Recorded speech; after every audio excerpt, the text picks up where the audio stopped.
انت ايه اللي ناقص؟ ابوكي وامك مصريين وجدودك. ها ايه رأيك؟ يس ويكند يس ويكند يس ويكند يس ويكند. خدناها.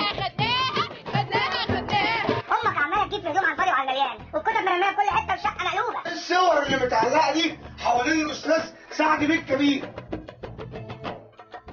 يعني ايه الديمقراطية؟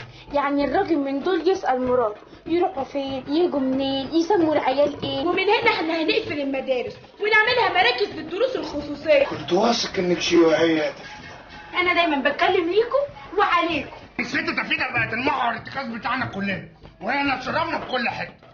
مبروك يا ست تفيدة. وعلى ايه مبروك؟ انا بقى هلغي اطفال الشوارع دول من الشارع خالص.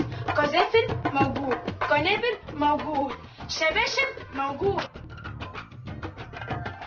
انا شايفك احسن واحده ممكن تترشح ضد الولايه اللي ما تسماش دي اللي اسمها تفيدة. واشمعنى اخترتني انا ام راسة؟ اسال عليا في المذبح والسكاكيني والامام والسيده عيشه. انا هرشح نفسي وهتنتخبوني محكم عقلنا خاين مننا.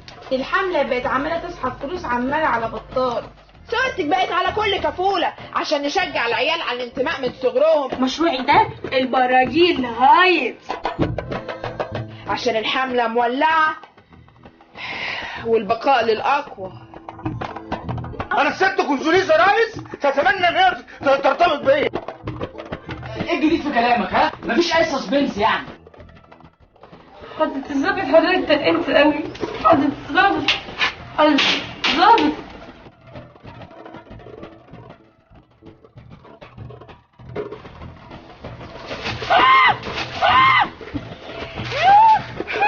اي ماما كلمتني. لا دي كانت بتديني مثل. قراءة؟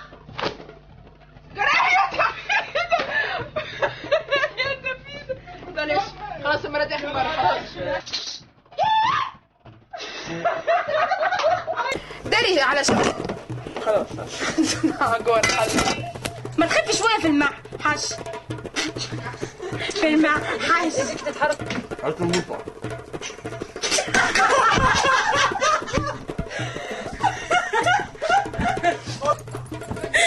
مش عارفة اطلع الجلابية ضيقة. دي اخر مرة بجد. يلا